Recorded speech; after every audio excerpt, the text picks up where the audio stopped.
D'utiliser les enfants des autres. Moi, comme je n'accepte pas, et je le dis de façon claire et distincte. Je vous regarde droit dans les yeux, jeunes de Côte d'Ivoire.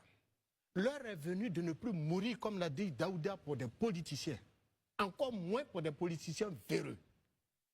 Aucun des hommes politiques n'envoie ses enfants devant une scène quand il y a marche. Vous ne verrez pas les enfants de Laurent Gbagbo, vous ne verrez pas les enfants de Alassane Ouattara, vous ne verrez pas les enfants de Tidiane Thiam et consorts, pour ceux qui sont en première ligne, y compris bien entendu. Donc pourquoi vous devrez aller à leur marche au moment où les enfants sont dans des grandes écoles, et puis après, quand vous tombez sur les balles de l'armée, de la police, de la gendarmerie et autres, ils ne viennent même pas vous rendre visite, ils ne savent même pas si vous existez. Il faut mettre un terme à ça. C'est pour ça que nous en appelons au dialogue. Donc le temps d'envoyer les enfants des autres devant des canons, devant l'armée, affronter la police, affronter la gendarmerie, au moment où vos enfants sont assis à la maison, il faut y mettre un terme. C'est aussi simple que cela. Si les hommes politiques demandent à un jeune d'aller marcher, la première chose à faire, eux-mêmes ils sont devant, leur épouse est à côté, leurs enfants sont à côté, et puis les autres Ivoiriens seront derrière eux.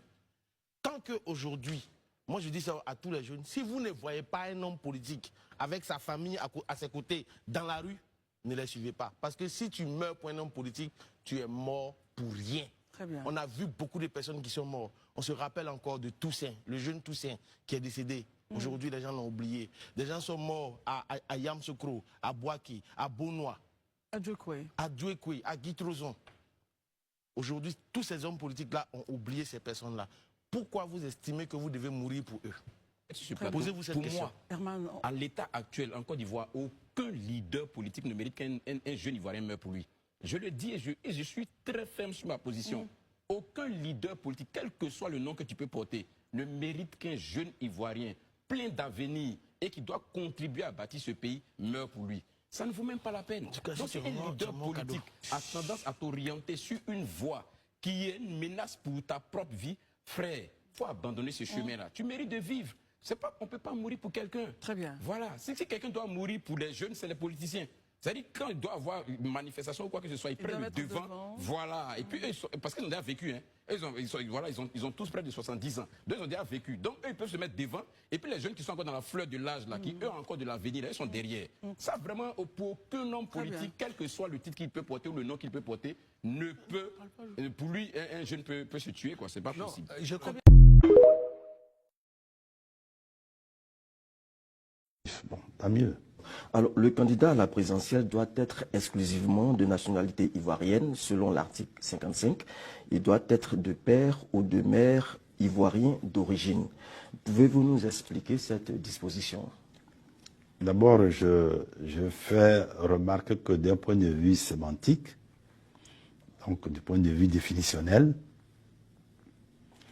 ivoirien de naissance, c'est la même chose qu'ivoirien d'origine.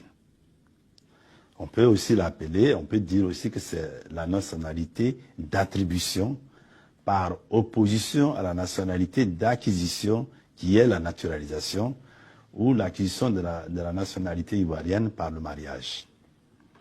Dans notre cas de la Côte d'Ivoire, depuis 1972, la nationalité, c'est une nationalité par filiation.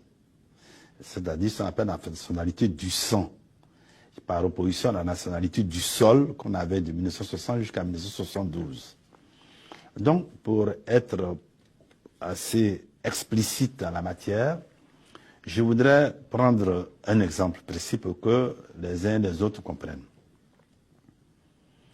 je prends un couple de Congolais, un homme et une femme. Les deux ont la nationalité congolaise. Ils arrivent en Côte d'Ivoire, ils ont déjà un enfant.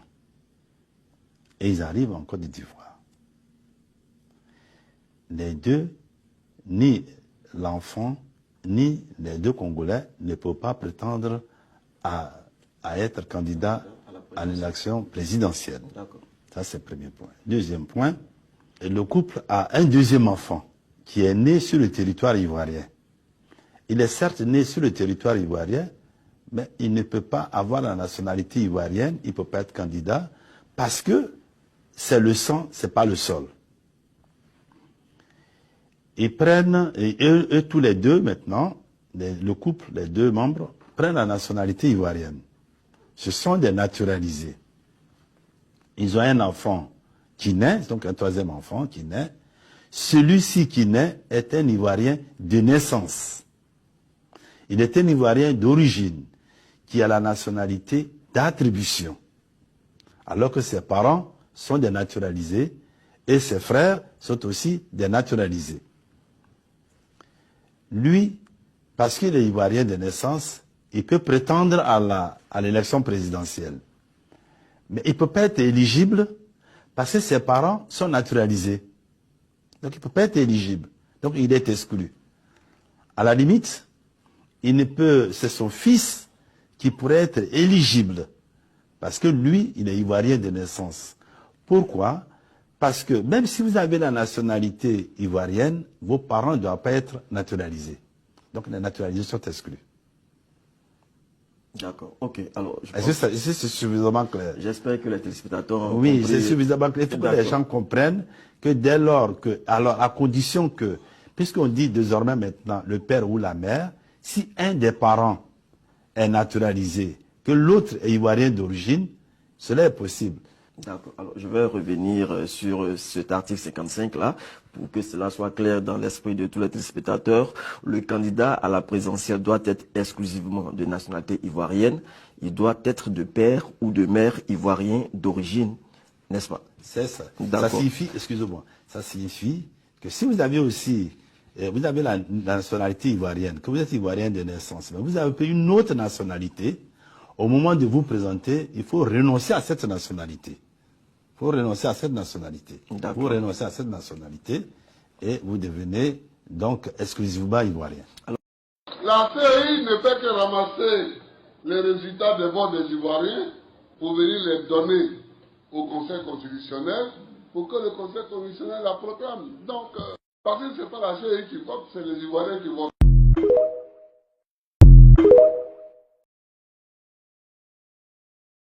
Face aux enjeux sécuritaires qui agitent la sous-région ouest-africaine, les forces armées de Côte d'Ivoire, FACI, montent en puissance. À partir de la fin mars 2025, plusieurs hélicoptères de type Apache AH-64, Harbin Z9, des drones Bayraktar TB3, ainsi que des avions de chasse viendront se rajouter aux Mi-8 et Mi-24 récemment acquis pour renforcer la flotte aérienne ivoirienne. Dans le même temps, Abidjan ne néglige aucun autre secteur de sa défense. Formation, équipement des forces terrestres, renseignement et même l'aérospatial n'est pas en reste si l'on s'en tient au partenariat en vue entre la start-up française Disnor et l'ivoirienne Circo pour la mise en route de la surveillance satellitaire du territoire national au bénéfice de l'armée ivoirienne. Parallèlement, les forces spéciales américaines intensifient leur coopération avec leurs homologues ivoiriennes dans l'objectif, prévient l'ambassade des États-Unis à Abidjan, de soutenir la stabilité régionale et protéger les intérêts stratégiques des États-Unis et de leurs partenaires. Au-delà de son influence économique, la première puissance de la zone UEMOA et deuxième économie d'Afrique de l'Ouest entend jouer un rôle de pivot sur le plan militaire. Un leadership qui s'accompagne de mesures fortes et drastiques qui exigent des investissements lourds dans l'acquisition de matériel, le grossissement des effectifs et la formation des personnels militaires. Le changement de paradigme géostratégique en Europe donne le ton. Face à une Russie agressive et délibérément impérialiste, la France et l'Europe lâchés par Washington, sont confrontés à la dure réalité. Il faut se réarmer vite, et même très vite. En Afrique de l'Ouest, les appétits volubiles de la Russe-Afrique, solidement implantés au nord de la Côte d'Ivoire, avec les régimes poutistes néocolonialistes qu'elle a installés ces dernières années, constituent une menace de tous les instants. La Côte d'Ivoire doit se préparer, non seulement à neutraliser toute velléité d'agression des vallées de l'impérialisme, mais également à exercer une dissuasion forte, susceptible de porter le danger, sinon d'évincer toute aventure déviationniste.